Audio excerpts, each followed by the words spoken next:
Welcome to Brain Health Matters, a series of courses, programs, and shows just like this, all designed to help you become healthier so your brain can become happier and stronger. This week, we explore the healing power of our thoughts and learn simple ways to turn them around for a healthier mind, body, and spirit.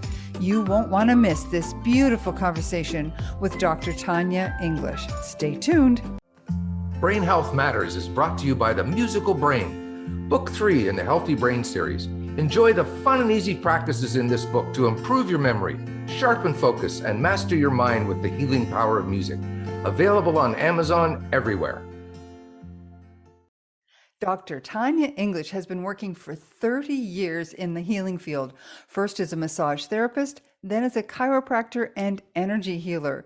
Dr. English has been inspired by the idea that we have been born with power to heal, but people have not been shown how this works in real life. I've invited her here today to help us understand how to tap into our own inner knowing to heal ourselves, body, mind, and spirit, as I believe that true brain health can only be achieved when we are fully healed. Thank you for joining us, Tanya. You're so welcome. Thanks for having me. This is great. And another musician on the show here. This is super for me. People ask me all the time, what instrument do you play? And I say, this is the instrument I play. I'm a vocalist. And you know what? We've talked about that several times on the show about how powerful our vocal cords are for healing, brain, mind, everything. And I promise everybody, we'll get to that in a moment. But I wanted to start, Tanya, by asking, what inspired you to combine energy healing with chiropractic? Well, the chiropractic that I've been doing since I was in school for chiropractic back in 1993 and 94, in that era, was based on what's the actual root cause of what's happening. In chiropractic, they will say, subluxation is the cause. That means a partial dislocation where the vertebrae, in particular in the spine, which is the casing for our central nervous system, our spinal cord, where that isn't moving correctly. So it's impinging on the nerves that come out of the spinal cord. It also happens in the cranium too, because these cranial bones actually move and breathe. And when they're not moving, then there's something going on. So my question was, well, what causes that? What I found is that it's how we feel that's creating our physiology. And nobody talks about that except for a few people. And one of them was Dr. M.T. Morter Jr., who developed the bioenergetic synchronization technique. We call it BEST for short, because that's a mouthful to say. But bioenergetic synchronization technique works on subconscious emotional memories that are overriding present time. So subconscious emotional memories, what is that? Yeah, good question. That's a pattern. Yeah, that's a pattern of physiology that your body memorizes when you're faced with a certain trigger. So for instance, if let me just say, if you're going to the grocery store, are you thinking about driving? Or are you thinking about what you're going to get at the store? Well, you're thinking about what you're going to get at the store, right? Because we're on automatic when we're driving, usually. Automatic means the subconscious is running it. Right. And your subconscious is running what your liver's doing right now, and what your pancreas is doing right now, and what your gut's doing, what your heart's doing. Those are all subconscious things. You don't have to tell your heart to beat. It's now a subconscious, autonomic control. And the autonomic nervous system, you can substitute automatic, is the part of your nervous system that's running your body. And the way that part of your system is influenced is through your emotions. Your emotions create your physiology. It's not the other way around. Although, if you have overgrowth of bacteria in the gut, it can definitely change your thinking. Absolutely. There is a gut-brain connection. Yeah, we talked about that a lot in this podcast and in my work, because Well, it's a two-way street, right? We've got those little microbes running around in our gut telling us, telling our body, the DNA is Yeah, telling our body's DNA how to respond to things, and then it's more microbes than cells in our body, more. exactly much more DNA. Hmm. And I'll give you an example of something that happened to me. I was singing on stage and I turned around to my husband and I said, I don't know where I am right now.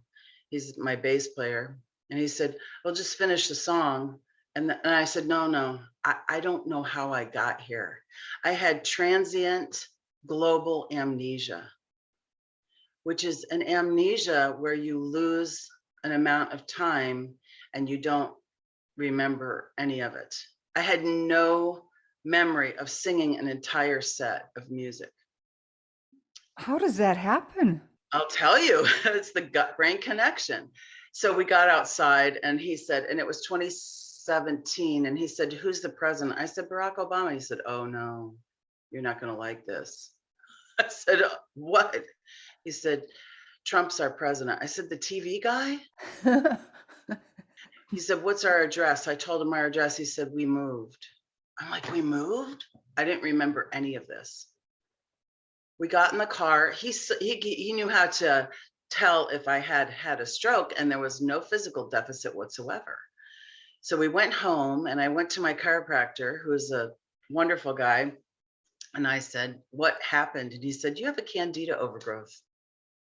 For heaven's sake.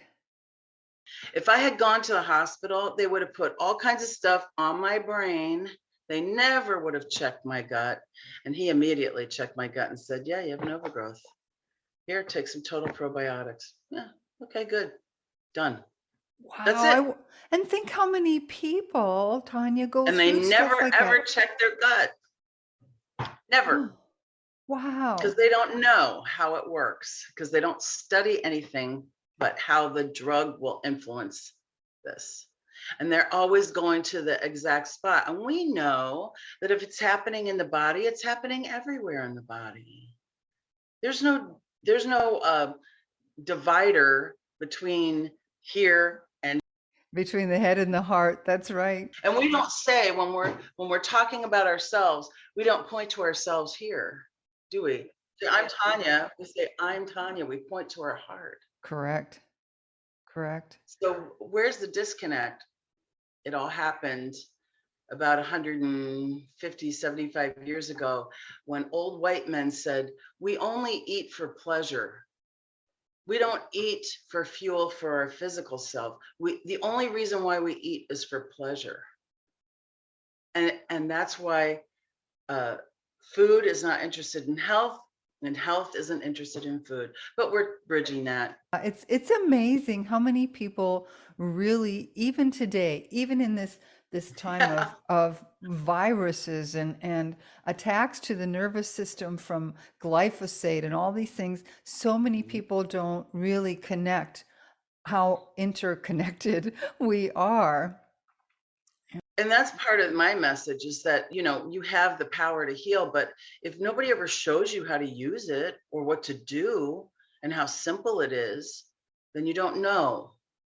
I want to show people this connection right now, this connection between your thoughts and your feelings and your body. Perfect. You willing to play along with me? Of course, as long as as long as I can describe for the people who only have audio, if I can Yep. describe what's happening. Perfect. They're going to get it. They're going to get it.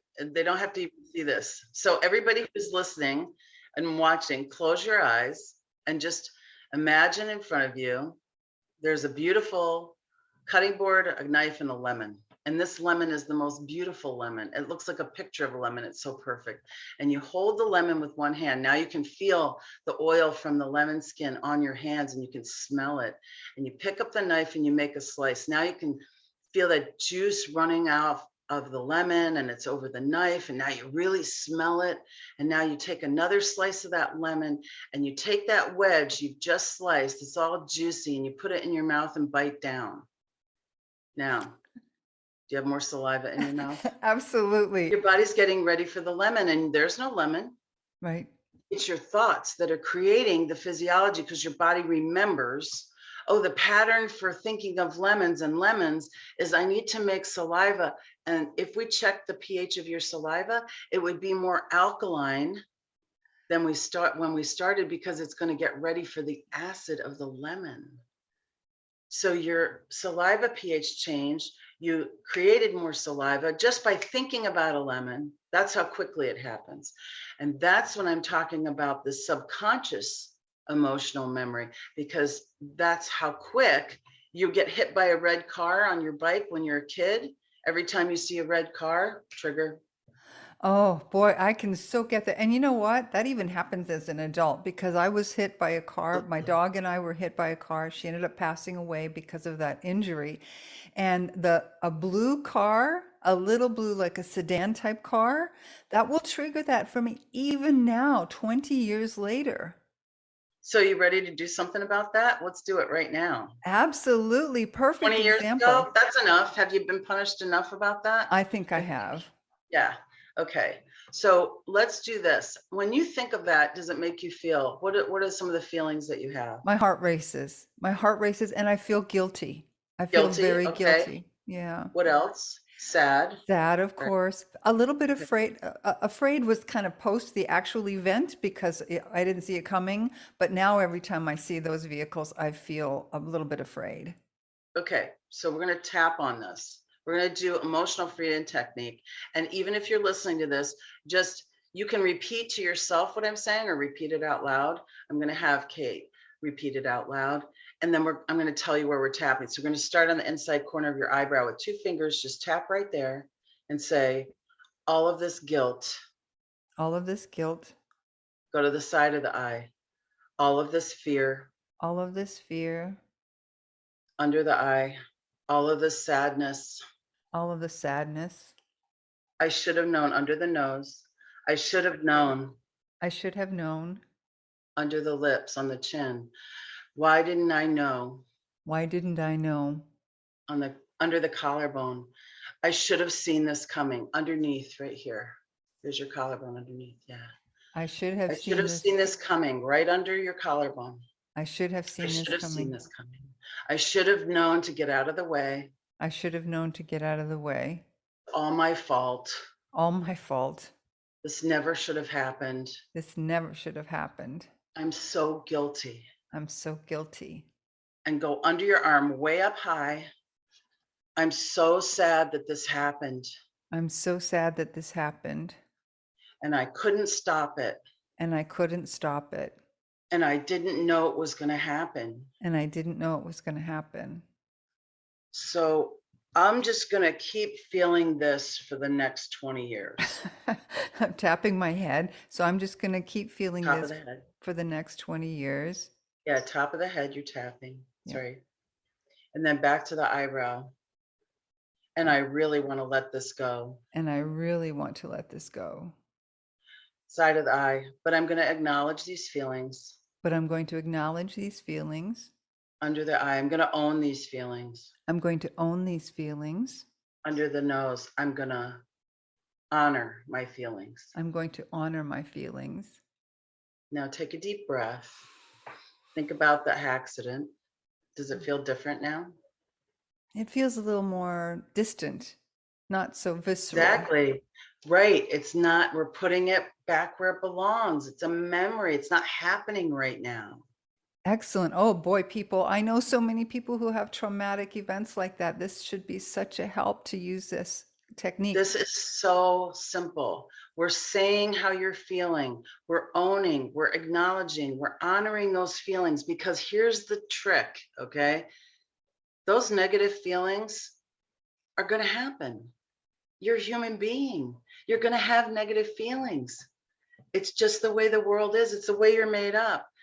But to hold them right in front of you every single time is not fair, is it? It's not right. You shouldn't have to relive that moment over and over again. And the way that we're doing this tapping, we're tapping on acupuncture points. We're changing the energy in your body. Acupuncture is where these pathways of energy flow through the body. It's all scientific. It's only been going on for 5,000 years. So it must work, right? And we're tapping on those and we're acknowledging our negative feelings, because it's okay to have negative feelings. You're not, like, I notice I'm not calling them bad feelings. Right. They're not bad. They're good. Well, we And have to that have comes feelings. We have to have them. Otherwise we're not humans. right. If you're trained never to say how you feel, know how you feel, name how you feel, acknowledge how you feel, then what are you? Yeah. Are you less than human? Are you the full complement, the whole kaleidoscope of who you are? When I'm bringing people into energy work, I do what's called an intuitive energy scan. And I'm scanning their chakra system. That's those 7 major energy centers. I call it the energy skeleton. If we took everything away that we could touch and feel about you and your physical self, and we just left your energy sitting there, we'd see these 7 major centers. There's lots of little ones too, but the 7 major ones are your growth as a human being, not a human doing, a human being. And the lower 3 are very physical. When we get to the heart, it starts to shift from physical to spiritual. So the higher ones are more spiritual. And a lot of the work that we do with people in healing is those first 3. Right. So we want to make sure, that we are not holding, because we push our emotions. We don't want to feel it, we push it down. We don't want to feel it, we push it down. But let me say, I've always said this: if you don't deal with your feelings, they will deal with you. You know, I 100% agree. I believe that my mom had cancer of the reproductive system 4 times. 4 times. And I believe that had a lot to do with her repressing her emotions, repressing so many things, Second resentment. chakra. Yeah, resentment, so many things. And she What if her just, creativity was just totally stifled as she was growing up? I mean, absolutely that's it your was. creative space. Second chakra is where your womb is. I mean, you can't get more creative than that. And that's, you know, she wanted children her whole life. That was her thing, but they also denied her an ability to have an education because she had to look after somebody else's children. So she had all of these repressed emotions and she ended up dying with dementia, but of cancer of the vagina.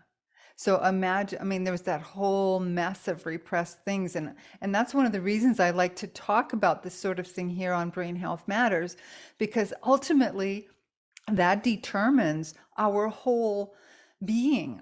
It's not just the emotions, it's our whole being. Yeah, when we're talking about the brain is a transmitter and receiver.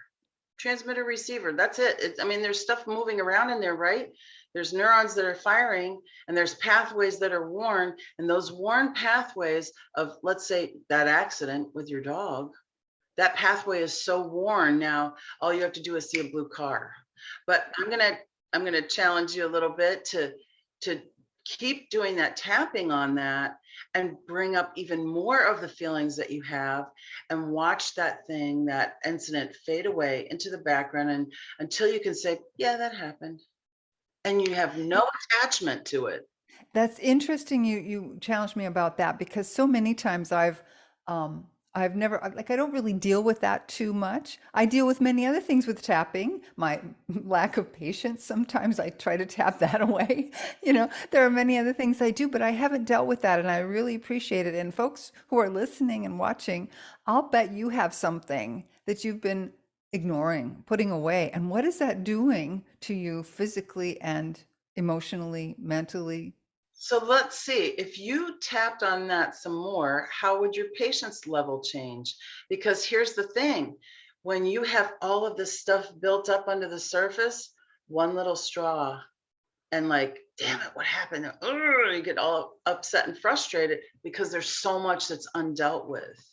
So my job as a healer, I'm not the healer for other people. I just am the healer GPS for others. So I tell them where to turn right, turn left, here, do this, just like I just did with you.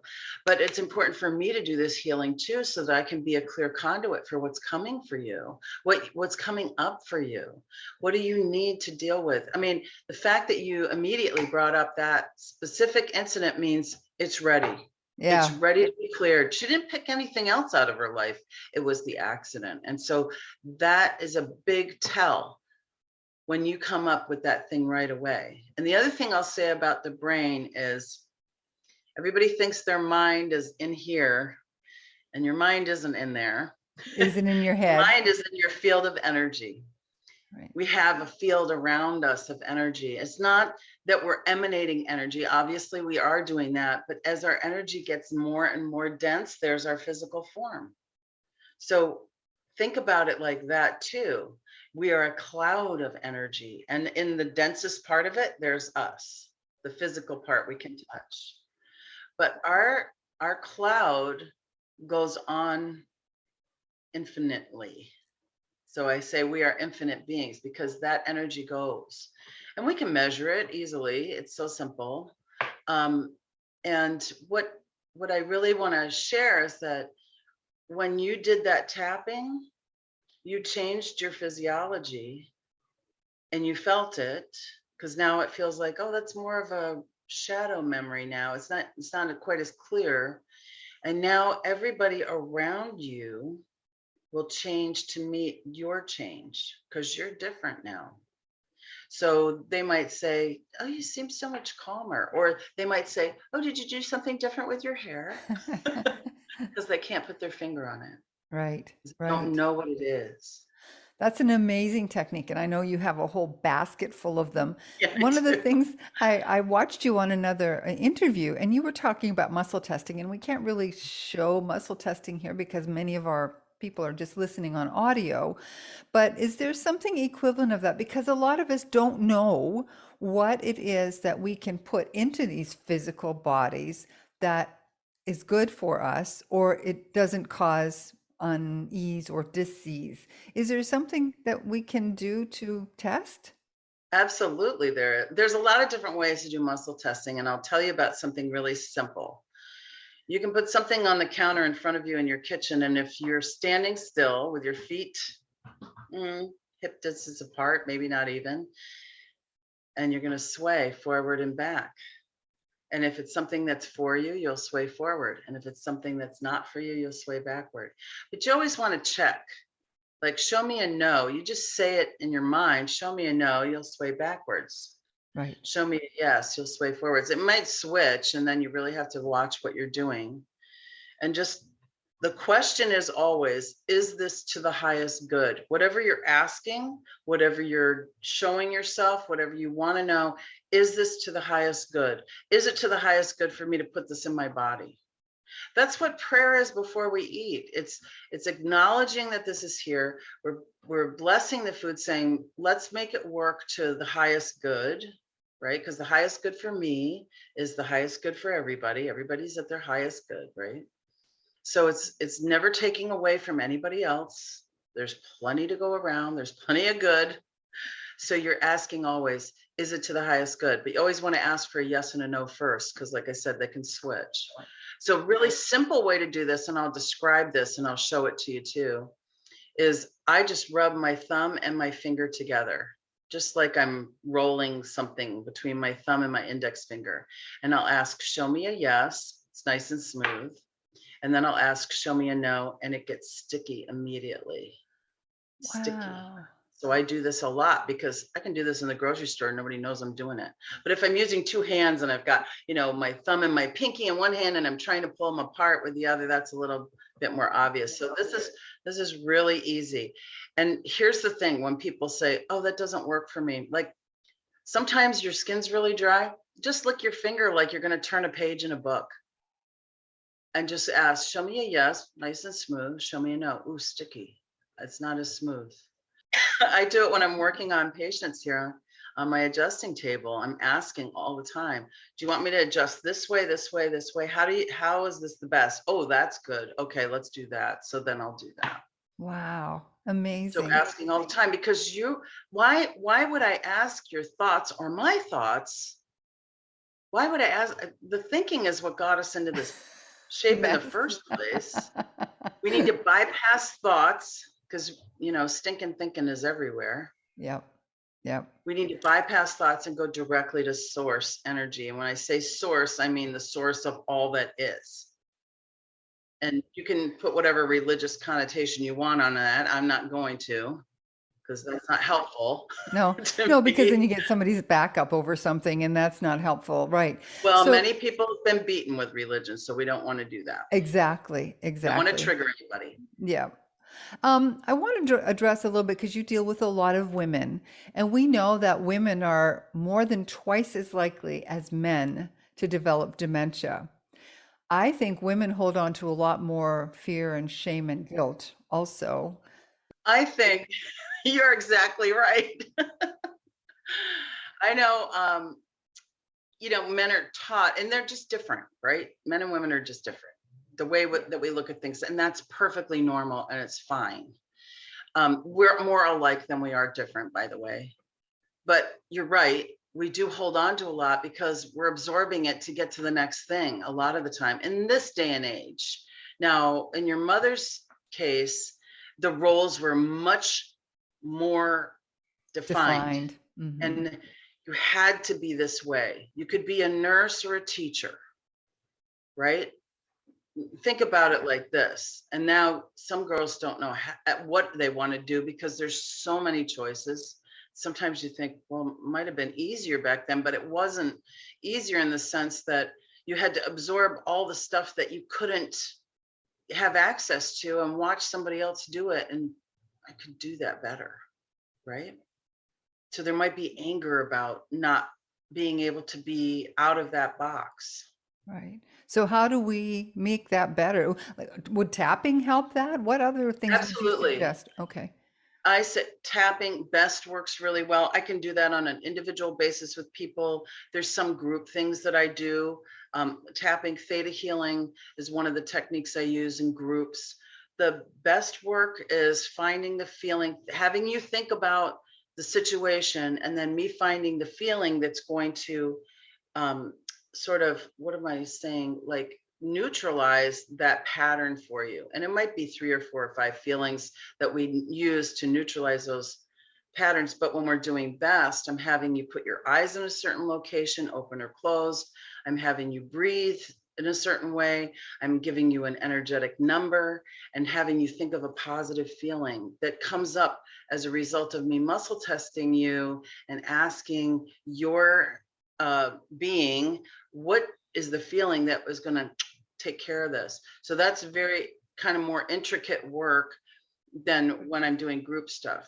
So people can do that with you online? I've been doing best online since 2014. Wow. And I didn't learn from anybody how to do that. Source said, here, do this. And I just did it. And Awesome. I was like, oh, wow, I just did that. I didn't have to have them on the table, and it worked, and they feel better. And it's, so we can do all of that online. My first international client, I'm in Iowa, by the way. My first international client was in the Seychelles, like the absolute opposite side of the world, opposite hemisphere, opposite in both ways, north, south, east, and west. She was on the other side of the earth, and it worked for her. Perfect. So it was like, okay, this is goer. So we're going to get your website, how people can work with you in a minute, but I also want to ask one more thing before I let you go. You talk about healing with the blues. Yes. Why are the blues so healing? Well, think about this. If you're a slave working in a field and you want to make the day go by, what are you going to do? You're going to sing, right? And call and response.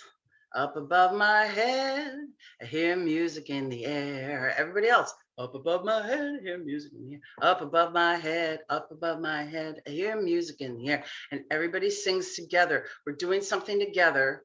We're focusing our attention on something maybe that's good that we can realize.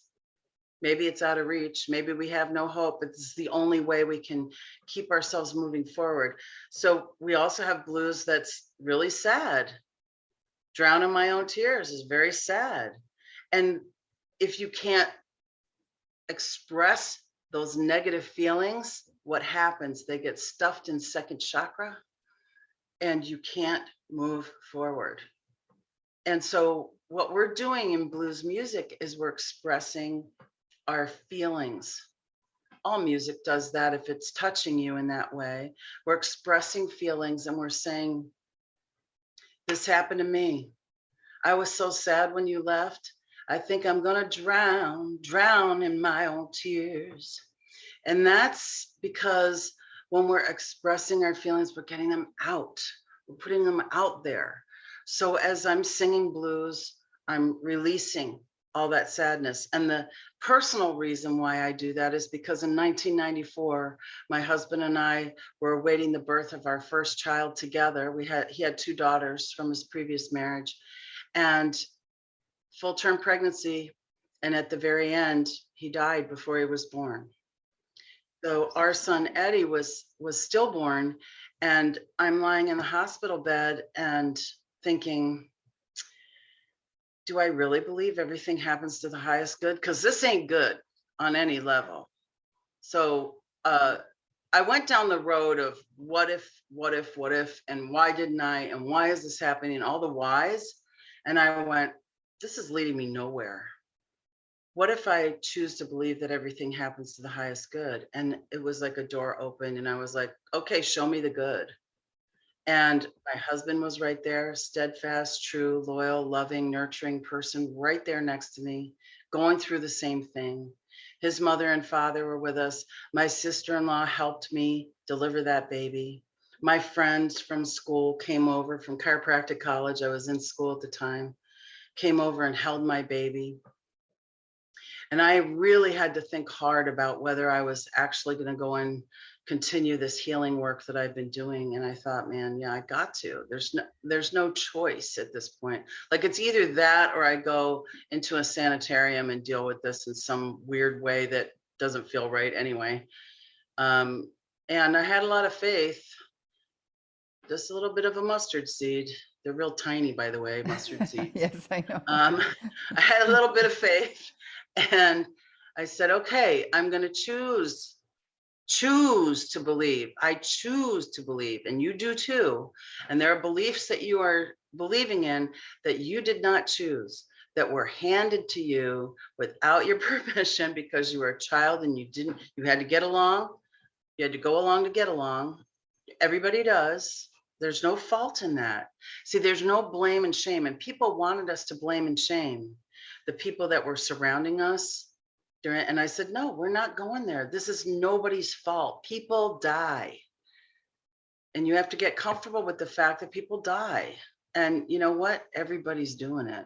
Yeah, you're not gonna, there's no other way out. I only know like 1 or 2 people that didn't do that, but they still died and came back. So it's really not about like the beliefs that you've already had. It's about what you're choosing to believe. And so a couple of months later, I said, God, just put me wherever I need to be for healing. And one of those places was the Mississippi Valley Blues Fest. I went to the 10th stage. I watched the Blind Boys of Alabama, and they put a healing on me. I just felt waves of love coming through me, and I walked out of there different than I walked in. And my husband he was at the other stage, and he saw me and he goes, are you okay? And I said, oh yeah, I'm okay. I felt how much love.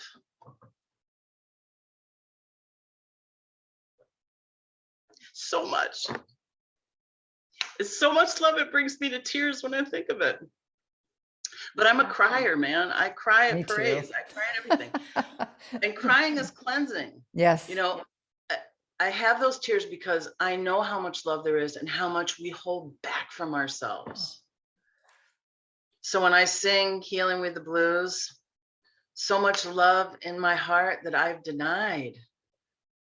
I have no other excuse. That's why I'm healing with the blues. That's so beautiful. And what a beautiful place to end this conversation. Tanya, I am so grateful for you, for your knowledge, for your sharing, for your love.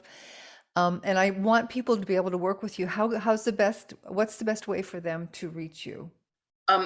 Well, there's a Healing with the Blues website. Okay. And it says there that I'm working with women who have ever had a stillbirth, pregnancy loss, birth trauma, any kind of loss in their life, really.